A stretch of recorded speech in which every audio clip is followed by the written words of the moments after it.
Good morning students, आप सभी का स्वागत है आपके अपने YouTube channel maths for academy में। आज हम आपके लिए लेकर आए हैं यहाँ पर गणित विषय की वर्कशीट नंबर 74 और तिथि है 18 जनवरी 2020 के लिए वर्कशीट आई थी और अध्याय नंबर यहाँ पर 7 त्रिभुज। यहाँ पर वर्कशीट संख्या 28, 29, 30 और 31 जो वर्कशीट आई थी तो उनकी पुनरावृत्ति यहाँ पर दोबारा से हो रही है, यानी कि उसमें जो सवाल आए हैं तो उनमें से कुछ सवाल यहाँ पर लिए गए हैं और उसके अलावा भी कुछ सवाल यहाँ पर आपके लिए लिए गए हैं। तो पहला क्वेश्चन है यहाँ पर प्रश्न नंबर 1, रिक्त स्थान भरिए। तो नंबर 1, किसी त्रिभुज के बराबर कोणों की सम्मुख भुजाएं क्या होती हैं? बराबर ही होती हैं। क्या होती हैं? बराबर होती हैं। तो यहाँ पर बराबर ही आएगा, खाली स्थान पर बराबर होती हैं। दूसरा, एक समबाहु त्रिभुज के सभी कोण यानी कि कितने कितने डिग्री के होते हैं? 60 डिग्री के होते हैं प्रत्येक। तीसरा, समकोण त्रिभुज ABC और समकोण त्रिभुज DEF में यदि AB EF के बराबर है, AC DE के बराबर है तो त्रिभुज ABC सर्वांग सम होगी। त्रिभुज किस त्रिभुज के सर्वांग सम होगी? तो यहाँ पर जो कहा गया है ABC कहा गया है और यहाँ पर जो भुजा कही गई है AB EF के बराबर है। AB जो है EF के बराबर है तो EF D हो जाएगी आपकी, ये EF D आपकी हो जाएगी। तो इसीलिए यहाँ पर ये आपकी त्रिभुज EFD हो गई। आगे यहाँ पर त्रिभुज PQR में यदि PQ PR के बराबर है तो यहाँ पर कौन से बराबर होंगे? कौन से कौन बराबर होंगे? PQ अगर PR के बराबर है तो इनके सामने वाले कौन, यानी कि हमारा जो त्रिभुज बन रही है त्रिभुज PQR, तो यहाँ पर अगर आप त्रिभुज बनाते हैं, ये त्रिभुज आपकी बन गई तो इसमें यहाँ पर PQ और PR आपके बराबर हैं। यहाँ पर PQ आपका यहाँ पर हो गया और PR आपका यहाँ हो गया, तो यानी कि ये आपके बराबर हैं। तो कौन से कौन बराबर हैं? Q और एंगल R, यानी कि एंगल Q और एंगल R आपके कौन क्या होंगे? बराबर होंगे। दूसरा, निम्न में से कौन सी कसौटी त्रिभुजों की सर्वांग समता की कसौटी में नहीं आती? तो ट्रिपल ए ये सर्वांग सम में नहीं आता, ये समरूप में आता है, यानी कि सिमिलर ट्रायंगल में आता है। आगे यहाँ पर आगे तीसरा क्वेश्चन आपसे कहा गया है, ट्रिपल यहाँ ASA कसौटी को ले सकते हैं, इनमें से कौन सी ASA कसौटी को हम मान सकते हैं? तो ये हमारी दूसरी है AAS कसौटी भी इसको कहा जा सकता है। आगे यहाँ पर आपको ये चौथा जो सवाल दिया गया है, इस सवाल को किस तरीके से करते हैं तो ये आपकी ऑलरेडी बुक में मौजूद हैं। ये क्वेश्चन नंबर 4, 5 एंड 6 ये आपकी बुक के क्वेश्चन यहाँ पर लिए गए हैं सेम टू सेम। तो यहाँ पर हम इनको आगे आपको बताते हैं किस तरीके से इनको सॉल्व किया गया है। लेकिन उससे पहले हम आपको यहाँ पर बता देते हैं कि आपके लिए यहाँ पर कोविड के संदर्भ में उचित व्यवहार संबंधी कैंप संदेश आपका दिया जा रहा है। कोविड-19 के विरुद्ध लड़ाई में सुरक्षित रहने के लिए मास्क अवश्य पहने, तो सभी बच्चे मास्क का अवश्य प्रयोग करते हैं। तो चलिए हम पहले यहाँ पर क्वेश्चन नंबर 4 की तरफ चलते हैं। तो क्वेश्चन नंबर 4 किस तरीके से हमें सॉल्व करना है, तो यहाँ पर सबसे पहले यहाँ पर क्वेश्चन नंबर 4 हमें दिया गया है। यहाँ पर आप देख सकते हैं त्रिभुज यहाँ पर AB एक रेखाखंड है। यहाँ पर AB जो है यहाँ से यहाँ तक रेखाखंड दिया गया है। P एक मध्य बिंदु है, यहाँ पर ये P पॉइंट मध्य बिंदु है। DE रेखाखंड AB के एक और स्थित दो बिंदु इस प्रकार हैं कि एंगल BAD यानी कि ये एंगल और एंगल ABE ये एंगल और यहाँ पर EPA यानी कि ये एंगल और ये एंगल यानी कि ये बराबर दे रखे हैं। दर्शाइए कि त्रिभुज DAP यानी कि ये जो त्रिभुज बन रही है ये त्रिभुज और ये त्रिभुज जो है क्या है? एक दूसरे के सर्वांग सम है और AD जो है BE के बराबर है। तो ये हमें क्या करना है? प्रूव करना है। तो ये चीज़ें प्रूव करनी है, तो किस तरीके से हम प्रूव करते हैं तो चलिए यहाँ पर हम आपको आगे दिखाते हैं। यहाँ पर ये अगर आप देखते हैं तो ये क्वेश्चन नंबर 7 है, 7.1 एक्सरसाइज का।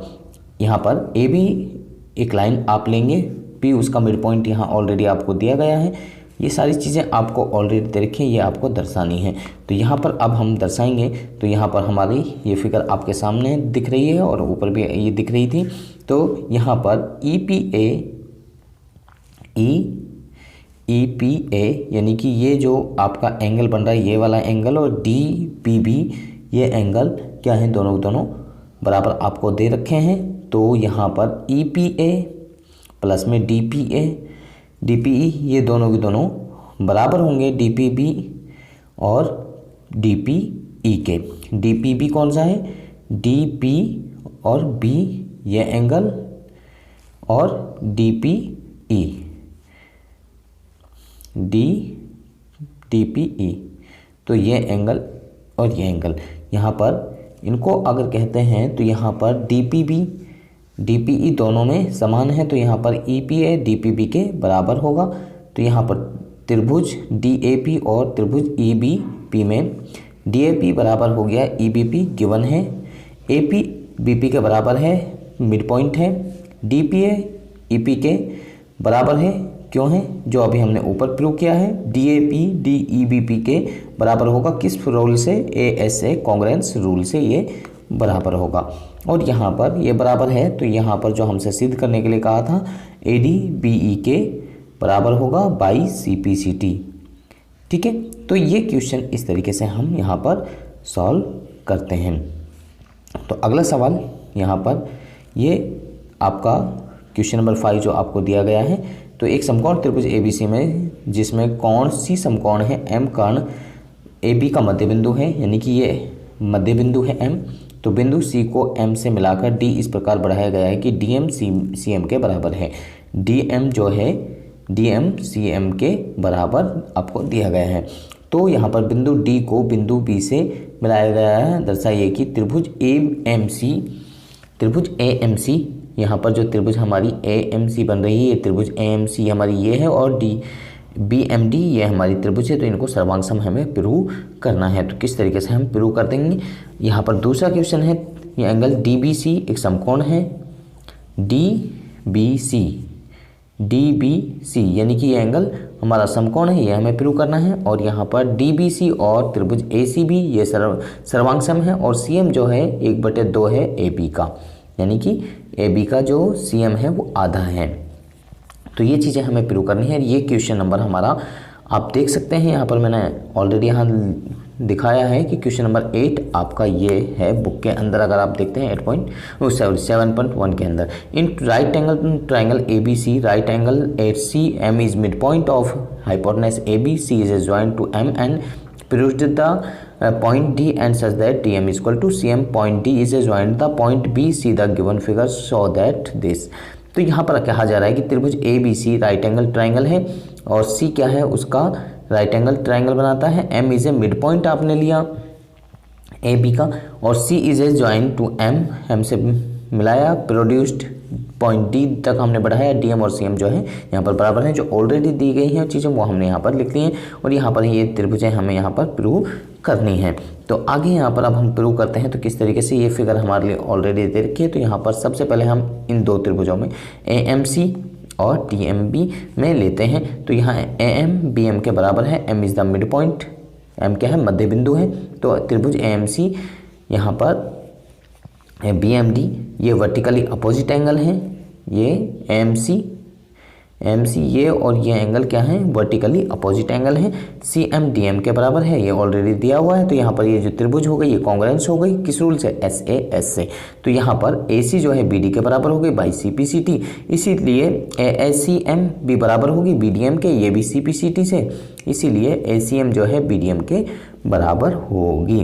तो ये हमारी प्रूव हो चुकी है। However ACM BDM are alternate interior angle, यानी कि अंदर के ये अल्टरनेट एंगल हैं, यानी कि एकांतर एंगल हैं। Since alternate angle are equal, अगर अल्टरनेट एंगल इक्वल होते हैं, यानी कि एकांतर कोण इक्वल होते हैं, ये एकांतर कोण क्या होते हैं, इक्वल होते हैं। ACM यानी कि ये एंगल, और ये हमारा दूसरा दे रखा BDM, ये एंगल क्या है, एकांतर कोण है, ये कोण इसके एकांतर कोण है। तो ये अल्टरनेट एंगल है और ये इक्वल है। It can be side that DM parallel है AC के। तो यहाँ पर DBC और ACB को अगर आप जोड़ेंगे तो ये दोनों का योग कितना है, 180 को इंटीरियर एंगल हो गए। तो यहाँ पर DBC और ये ACB के 90 डिग्री है। तो यहाँ पर ये दोनों का योग यानी कि 180 था, तो 180 में से 90 घटा दिया, तो DBC हमारा आ गया 90 डिग्री। तो इसी तरीके से अब हम आगे यहाँ पर क्या निकालेंगे, जो हमें लास्ट पॉइंट कहा है अब हम यहाँ पर निकालेंगे। तो आगे यहाँ तीसरा पॉइंट, इन डीबीसी और एसीबी में, तो डीबी जो है एसी के बराबर है, ऑलरेडी प्रूव हमने अभी सिद्ध किया है। और यहाँ पर एंगल डीबीसी और एंगल एसीबी जो है वो प्रत्येक 90 डिग्री का है। बीसी सीएम के यहाँ ये क्या है, बराबर है, यानी कि ये दोनों के दोनों बीसी के हैं, सीबी के हैं, कॉमन है, क्योंकि दोनों एक ही चीज़ है। तो यहाँ पर हमारी त्रिभुज डीबीसी और एसीबी क्या हो गई, हमारी ऐसे ऐसे कॉन्ग्रुएंस हो गई। तो यहाँ पर त्रिभुज डीबीसी और त्रिभुज डीसी, इनमें ये कॉन्ग्रुएंस हो गई है। तो अब हमें ये प्रूव करना है। तो यहाँ पर ए बी जो है डी सी के बराबर है by C P C T में, यानी कि इन दोनों त्रिभुज से अब हम ले रहे हैं। तो ए बी डी सी के बराबर है by C P C T. तो ए बी जो है 2 सी एम के बराबर होगा, इसलिए जो सी एम होगा वो आधा होगा ए बी का। तो ये हमने इस तरीके से प्रूव करके आपको दिखा दिया है। नेक्स्ट क्वेश्चन पर हम चलते हैं। यहाँ पर क्वेश्चन नंबर 6 है ये 7.2 का।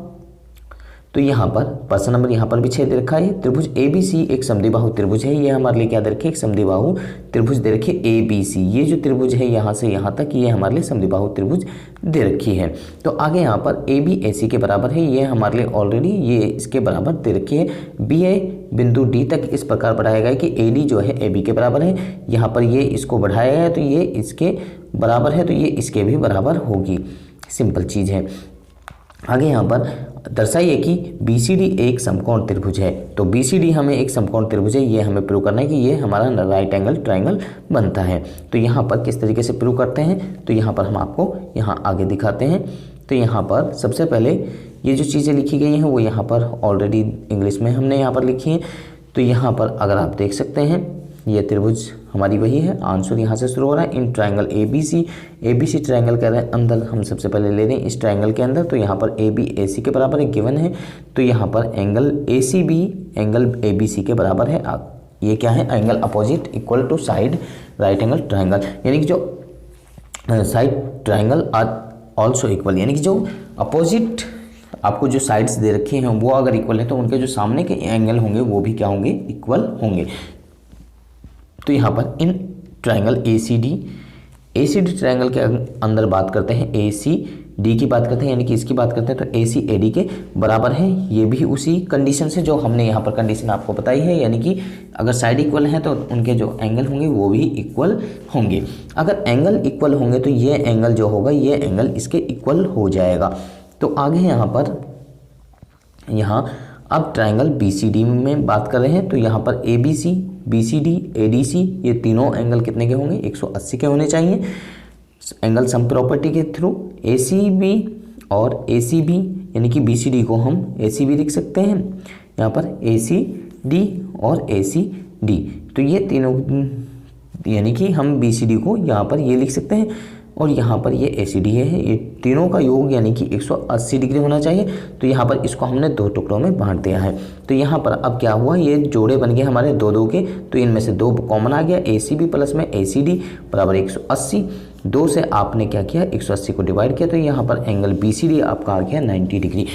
तो यहाँ पर इस तरीके से भी कर सकते हैं, जैसे मैंने अभी आपको यहाँ पर बताया कि आपका एंगल जो B है, यहाँ पर मैं आपको बता देता हूँ, एंगल B जो है आपका यहाँ पर एंगल D के इक्वल आ गया था, क्योंकि यहाँ पर अभी हमने प्रूव किया है। तो एंगल B जो है हमारा एंगल D के बराबर आ गया था। तो यहाँ पर अगर आप यहाँ रखते हैं तो इस तरीके से भी आप इसको रख सकते हैं कि एंगल B और एंगल D जमा के एंगल C, तीनों एंगलों का जो सम है वो 180 डिग्री होगा। जब ये दोनों इक्वल हैं तो यहाँ पर इनको रख देंगे और यहाँ पर यानी कि B की जगह एंगल B रखिए, चाहे वो C रखिए, क्योंकि दोनों का जो सम होगा वो हमारा कितना होगा, 90 डिग्री आ जाएगा। जब दोनों इक्वल हैं तो यानी कि वो 45 डिग्री के ही होंगे दोनों की दोनों। तो तीसरा जो एंगल होगा वो ऑटोमेटिक ही 90 डिग्री का आ जाएगा। तो इस तरीके से हम इसको सॉल्व कर सकते हैं। मुझे लगता है कि इस वर्कशीट सभी बच्चों को समझ में आ गई। अगर आपको समझ में आ गया तो आप हमारे वीडियो को लाइक करें, शेयर करें, कमेंट करें और इसके साथ में अगर आप अभी तक हमारे चैनल पर नए हैं तो आप हमारे चैनल को सब्सक्राइब कीजिए और इसके साथ में बेल आइकन को जरूर प्रेस करें, ताकि आपको आने वाली हर वर्कशीट की अपडेशन साथ में मिलती रहे। तो आप बच्चों का इस वीडियो को देखने के लिए धन्यवाद।